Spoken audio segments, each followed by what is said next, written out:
go down.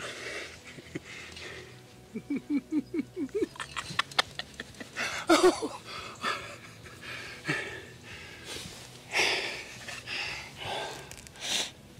Nice water.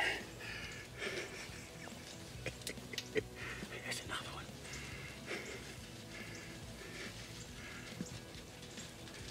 Let's just enjoy this.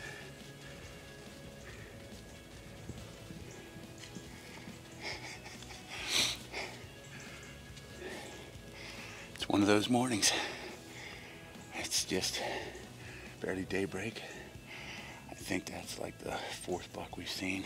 I was just kind of a little upset. We saw a nice shooter coming this way from about 250 yards away, and he got to the fence, just turned around and walked away for some reason.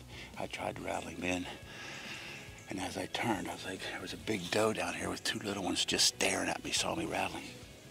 And next thing I know, there comes another doe running, another doe running, another doe running. I saw 2 bucks. And that's a decent buck right there. So he turned sideways, gave me a shot. We spanked him.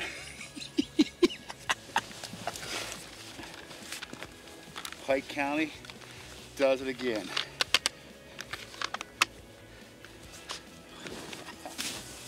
Look at this.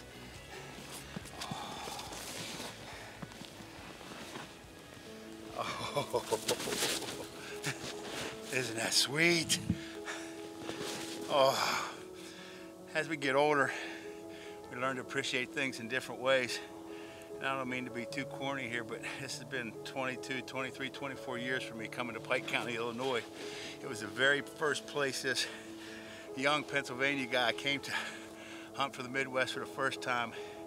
And my buddies and I, we killed 1 deer between us. And it was a 135-inch 10-point. I'll never forget it. And we stood around that thing for about an hour, just in amazement how big these deer are out here in Pike County. And as I get older, it doesn't get any less important or exciting for me. This is just, we had a great morning again. We get out here first thing this morning, and from the time we got in the tree, they were chasing. I hit the rattling horns. There were a couple of does below me that I didn't know were there. 2 bucks came to the top of the hill to the horns. He was one of them. Started chasing the does right out in the middle of this field, and just can't say how much that I appreciate these times, and this just never gets old. Yes, Pike County does it again. Back to the roots, baby.